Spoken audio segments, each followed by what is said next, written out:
여러분 한번 상상해 보시겠어요? 그 전임자가 그야말로 업계에 엄청난 아주 전설적인 레전드였던 회사에 아주 젊고 경험 없는 여러분이 신임 최고 경영자로 딱 취임을 한 겁니다. 와, 생각만 해도 벌써 속이 꽉 막히는 기분이네요. 그렇죠. 막 기대치는 하늘을 찌르는데 여러분의 그 사내 권력 기반은 아직 너무나도 취약한 상태인 거예요. 막 이사회에 의심스러운 눈초리가 느껴지고 있는데 출근한 지 얼마 되지도 않아서 도저히 풀 수 없는 치명적인 위기 상황이 책상 위로 올라온 거죠. 네, 가장 최악의 타이밍이에요. 맞아요. 게다가 물리적인 증거는 단 하나도 없고 그냥 당사자들의 주장만 팽팽하게 엇갈리는 그런 막막한 상황입니다. 자, 여러분이라면 이 상황에서 대체 어떻게 하시겠습니까? 네, 오늘 저희가 깊이 파헤쳐볼 고대 기록, 바로 열왕기 상 3장이 정확히 이 숨막히는 지점에서 출발을 합니다. 사실 보통 사람들은 이 텍스트를 떠올릴 때 그 솔로몬의 지혜로운 재판, 이런 동화책 속의 뻔한 해피엔딩 정도로만 기억하시잖아요. 네, 어릴 때 한 번쯤은 다 들어본 그 지혜로운 왕 이야기죠. 맞아요. 하지만 오늘 저희의 미션은 이 기록의 표면을 살짝 긁어내 보는 겁니다. 그러면 전혀 다른 그림이 펼쳐지거든요. 그러니까 흔한 옛날 이야기가 아니라는 거네요. 겉보기엔 무슨 신의 축복을 받은 지혜로운 왕의 탄생일 같지만 사실 그 이면을 현비경처럼 들여다보면 전혀 다르다는 거죠. 네, 완전히 다릅니다. 초보 리더가 겪는 그 짓눌릴 듯한 중압감, 그리고 권력의 기반을 다져가는 치열한 정치적 과정, 또 인간의 가장 어두운 심리를 날카롭게 꿰뚫어보는 통찰력에 관한 아주 생생한 분석 보고서라고 할 수 있죠. 분석 보고서요? 오늘 저희와 함께 이 고대의 텍스트가 리더십의 본질에 대해 어떤 서늘한 통찰을 던져주는지 그 메커니즘을 하나하나 뜯어보겠습니다. 일단 이야기의 시작부터가 좀 우리가 막연히 상상하는 성스럽고 완벽한 황금기 이런 거랑은 거리가 한참 멀더라고요. 네. 텍스트의 첫 부분은 신임 리더 솔로몬이 마주한 어수선한 현실을 아주 적나라하게 보여줍니다. 첫 구절을 보면 솔로몬이 이집트, 즉 그 애굽 왕 바로와 인연을 맺고 그 딸을 아내로 맞이했다고 나오거든요. 시작부터 이방인 공주와의 결혼이네요. 그렇죠. 당시 이집트는 절대적인 강대국이었잖아요. 이제 막 왕좌에 오른 젊은 왕이 국가의 안보를 보장받고 또 자신의 정치적 입지를 외부로부터 인정받기 위해서 강대국가 정략 결혼이라는 매우 실용적인 외교 카드를 꺼내등합니다. 이상적인 신정 국가라기보다는 그냥 진흙탕 같은 현실 정치 한복판이네요.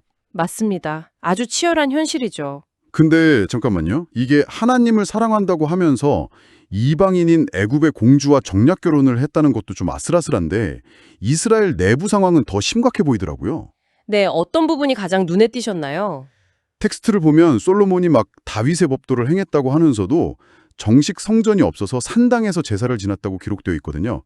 이게 약간 엄청난 비전을 발표하면서 상장까지 마친 스타트업인데 막상 회사의 핵심 앱은 코딩조차 안 끝나서 직원들이 뿔뿔이 흩어져서 각자 개인 노트북으로 일하고 있는 약간 그런 엉성한 과도기 아닌가요? 와, 아주 절묘한 비유네요. 딱 맞습니다.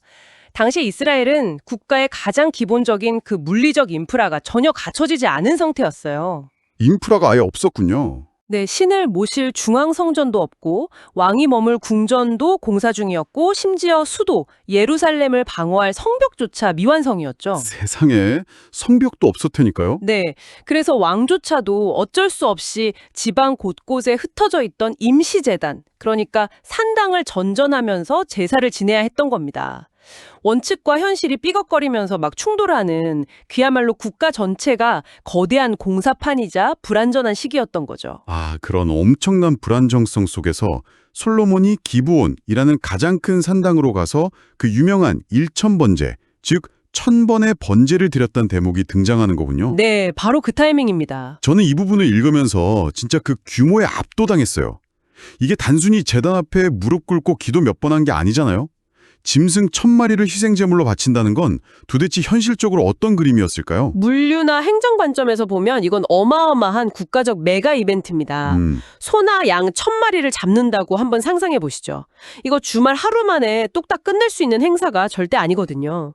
수십일은 그냥 걸렸겠네요. 그렇죠. 수십일, 어쩌면 몇 달에 걸쳐서 제사장들이 끊임없이 짐승을 도축하고 불태우고 또 그 고기로 수많은 백성들을 먹이는 거대한 축제이자 의식이 계속 이어졌을 겁니다. 와, 하늘에는 막 종일 고기 굽는 연기가 피어올랐겠네요. 엄청난 스펙타클입니다. 맞아요. 시각적으로나 후각적으로나 백성들 압도했겠죠. 듣고 보니까 이게 신임 리더가 자신의 정당성을 대내외에 과시하기 위해서 막대한 국가 예산이랑 행정력을 쏟아부은 일종의 거대한 정치적 캠페인처럼 들리기도 하네요. 막 내가 바로 신이 선택한 적법한 왕이다. 이런 걸 흩어진 백성들의 눈과 코와 입에 직접 때려 박는 거군요. 네, 정확합니다. 그리고 그 이면에는 솔로몬의 아주 지독한 절박함이 숨어 있어요. 절박함이요? 완벽하게 정돈된 왕국의 평온한 군주가 1000마리의 소를 바치지는 않거든요. 솔로몬은 형제들과의 피 튀기는 권력 투쟁 끝에 간신히 왕자에 올랐잖아요. 아, 다윗의 후계자 자리를 두고 엄청난 경쟁이 있었죠. 네, 아버지가 남긴 거대한 그늘에 억눌려 있던 한 젊은 인간이 자신을 향한 의심의 눈초리를 잠재우고 신과 대중의 확고한 지지를 얻어내기 위해서 자기가 할 수 있는 모든 자원을 끌어모아 매달린 결과물이 바로 이 1000번째인 겁니다. 아, 그렇게 절박하게 매달린 끝에 그 압도적인 규모의 헌신이 끝난 그날 밤, 텍스트는 아주 극적인 장면으로 넘어갑니다.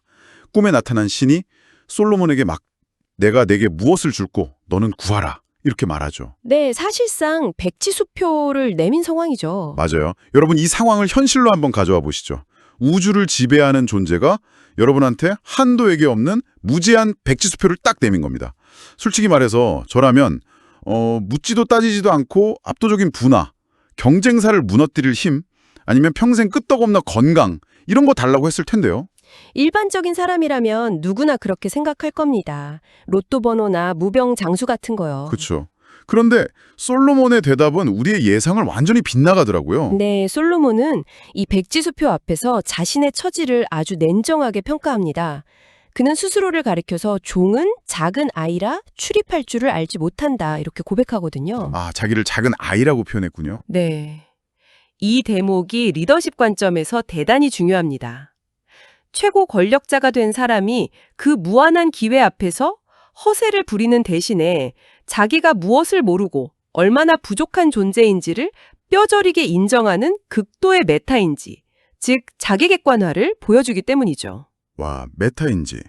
자기가 감당해야 할 백성의 수가 셀 수 없이 많다는 그 현실의 무게를 인정한 거네요. 맞습니다.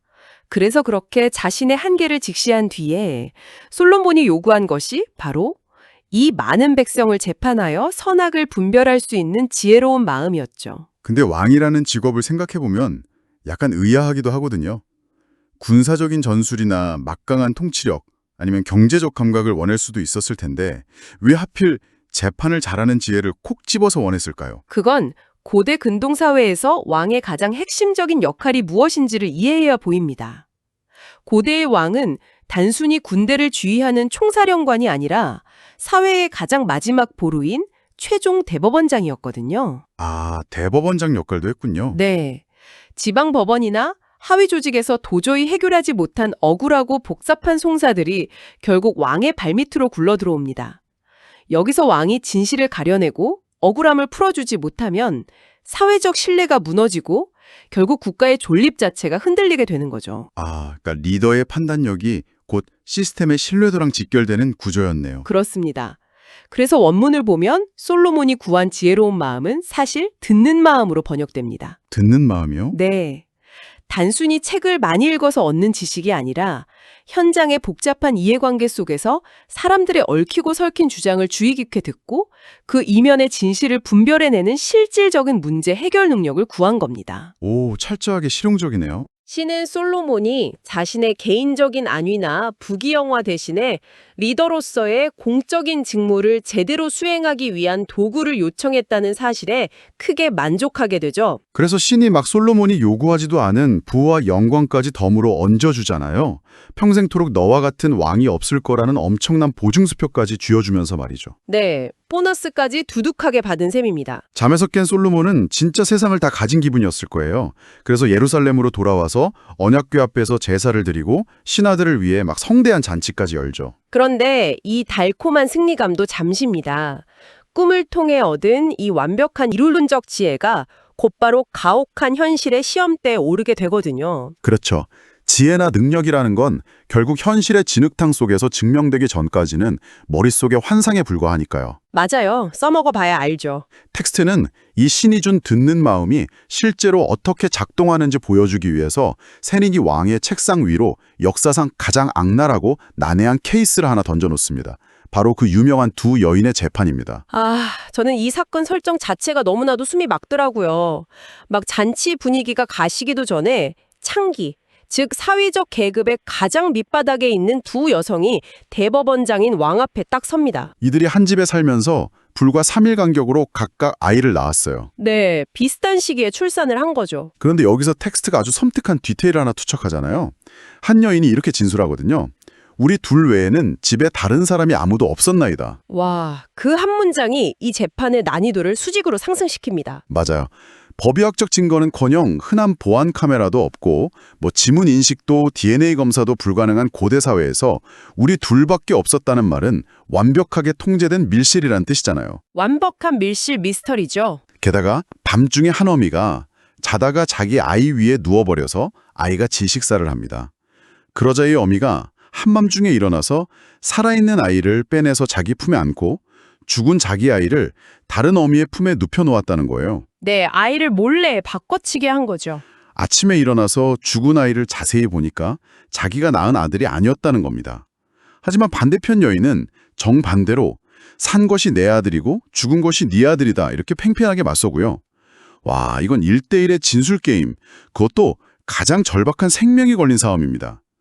여러분이 리더라면 이 완벽한 막다른 골목에서 대체 어떻게 진실을 찾아내시겠습니까? 여기서 한번 생각해 볼 점은 이 사건이 왜 하필 지방의 관료들을 거쳐서 최고 권력자인 왕의 앞까지 올라왔을까 하는 점입니다. 하위 법원에서는 해결이 안 됐으니까요. 맞습니다. 하위 법원에서는 이들의 주장을 깨부술 그 어떤 논리나 증거도 찾을 수 없었기 때문이죠. 여기서 왕은 절대적인 제약 조건에 직면합니다. 목격자와 증거가 없다. 증거가 제로인 상황이죠. 네, 이것은 역설적으로 솔로몬으로 하여금 겉으로 드러난 이성적인 말과 논리를 완전히 배제하게 만듭니다. 물리적 단서가 없는 상황에서는 결국 이 진흙탕 같은 말싸움 밑바닥에 깔려있는 인간 본성 자체를 들춰내야만 진실에 닿을 수 있거든요. 텍스트를 보면 솔로몬은 처음엔 아주 차분하게 양측의 주장을 요약하더라고요. 너는 산 것이 네 아들이라 하고 저 여인은 죽은 것이 네 아들이라 하는도다. 자리가 양쪽의 말을 공평하게 듣고 있다는 걸 보여주는 거죠. 네, 일단 경청하는 리더의 모습을 보여줍니다. 그런데 그 다음 순간 솔로몬의 입에서 나온 명령이 그 방에 있던 모든 사람을 경악하게 만듭니다. 칼을 내게로 가져오라. 산 아들을 둘로 나누어 반씩 주어라. 정말 충격적인 반전이죠. 잠깐, 이 상황을 진짜 현실이라고 한번 상상해 보시죠. 솔직히 제가 그 방에 서 있던 신하였다면 속으로 드디어 이 젊은 최고 경영자가 스트레스를 못 이기고 미쳐버렸구나 이렇게 생각하면서 문 밖에 경비병부터 불렀을 거예요. 하하, 아마 대부분 그렇게 생각했을 겁니다. 아니, 아기 엄마들이 서로 자기 아이라고 싸우고 있는데 그 아기를 반으로 토막내서 공평하게 나눠주라뇨. 이건 지혜가 아니라 생명을 담보로 한 엄청 무모한 약간 사이코패스적인 도박 아닌가요? 표면적으로만 보면 이성을 완전히 상실한 잔혹한 폭군의 명령처럼 들리죠. 하지만 이 순간이야말로 솔로몬이 듣는 마음을 통해서 어떻게 인간 심리의 심연을 조종하는지 보여주는 결정적 장면입니다. 심리를 조종한다고요? 네, 솔로몬의 목적은 단연히 아기를 반으로 가르는 물리적 집행이 아니었어요. 그는 인간이 생사가 오가는 극한의 공포와 압박감에 물렸을 때 어떻게 이성적인 척하던 가면이 벗겨지고 가장 깊은 곳에 숨겨진 진짜 동기가 폭발해 나오는지를 본능적으로 이해하고 있었습니다. 진짜 동기를 끄집어내려고요. 왕이 가져오라고 한 칼은 사람을 베기 위한 무기가 아니었습니다. 그것은 두 여인의 마음속 깊은 곳에 숨겨진 진실을 단번에 도려내기 위한 심리적 메스였던 것이죠. 와, 심리적 메스. 그 서늘한 칼날이 딱 번뜩이는 순간 두 여인의 반응은 극명하게 두 갈래로 찢어집니다. 진짜 어머니는 아기를 향한 모성애로 마음이 불붙는 것 같아서 절규를 하잖아요. 내 주여, 철학이 산 아들을 저 여자에게 주시고 제발 죽이지만 말아주십시오. 자신의 모든 권리를 포기하더라도 생명만은 살리겠다는 거죠. 와, 도대체 어떻게 이럴 수 있죠? 아무리 거짓말을 하고 질투에 눈이 멀었어도 멀쩡히 살아있는 아기를 반으로 갈라 죽이자는데 동의한다는 게 진짜 이해가 안 가거든요. 바로 그 지점에서 가짜 어미의 숨겨진 본성이 폭로된 겁니다. 가짜 어미를 지배하고 있던 감정은 모성애가 아니라 내가 가지지 못할 바엔 차라리 파괴해서 너도 가지지 못하게 만들겠다는 끔찍한 악애와 시기심이었던 거죠. 아, 목적이 아이를 키우는 게 아니었군요. 네, 경쟁자에게 고통을 주는 것이 목적이었습니다. 칼이 등장하자마자 생명을 지키려는 진짜 어머니의 희생과 남의 것을 파괴하려는 가짜 어머니의 악의가 숨길 수 없이 드러난 겁니다. 와, 무슨 완벽하게 통제된 실험실처럼 인간의 밑바닥을 확 끄집어낸 거네요. 진짜 어머니가 아이를 살려만 달라면서 자신의 어머니로서의 권리를 스스로 포기하는 순간 진실을 깍 확인한 솔로몬은 즉각 판결을 내립니다. 산 아들을 저 여인에게 주고 결코 죽이지 말라. 저가 그 어머니라. 정말 극적인 순간입니다. 권리를 포기한 자가 결국 모든 권리를 온전하게 되찾게 되는 역설적인 카타르시스가 터지는 장면이네요. 네, 그리고 이 재판의 결과가 가져온 정치적 파장을 한번 생각해 보십시오. 창기들의 다툼을 해결했다는 단순한 미담으로 끝난 사건이 아닙니다. 이 충격적인 밀실 재판의 소문은 며칠 만에 이스라엘 전역으로 퍼져나갔을 겁니다. 아, 소문이 쩍 퍼졌겠네요. 애국 공주와의 정략 결혼, 불안정한 산당 제사, 그리고 일천번제라는 무리한 이벤트를 통해 간신히 정당성을 쌓아가려던 그 미숙했던 젊은 리더가 단 한 번의 압도적인 문제 해결 능력을 보여줌으로써 국가 전체의 기강을 단번에 잡아버린 겁니다. 완전히 분위기를 뒤집었군요. 텍스트 마지막은 백성들이 왕을 판단하는 하나님의 지혜가 있음을 보고 왕을 두려워했다고 맺고 있습니다. 완전한 통치 권력의 확립을 의미하죠. 초간부에서 막 스스로를 출입할 줄 모르는 작은 아이라면서 몸을 한껏 낮추던 솔로몬은 이제 온데간데 없네요. 억울하고 비천한 자들의 목소리를 듣는 마음, 증거가 없는 캄캄한 상황에서 인간의 본성을 꿰뚫어보는 통찰력, 그리고 생명에 걸린 극단적인 상황에서도 눈 하나 깜짝 안 하고 칼을 빼드는 무서운 결단력.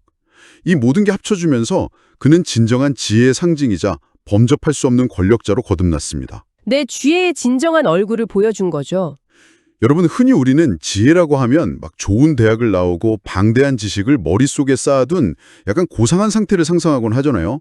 하지만 오늘 이 고대의 텍스트가 생생하게 증명하는 지혜란 책상 물림의 지식이나 도덕 교과서 같은 추상적인 개념이 전혀 아닙니다. 맞습니다. 아주 현실적인 힘이죠. 네, 진흙탕 같은 현실 속에서 사람들의 욕망과 거짓말을 뚫고 들어가서 감춰진 진짜 동기를 끄집어내어 문제를 실질적으로 베어버리는 지극히 현실적이고 날카로운 힘입니다. 리더십의 본질도 마찬가지입니다.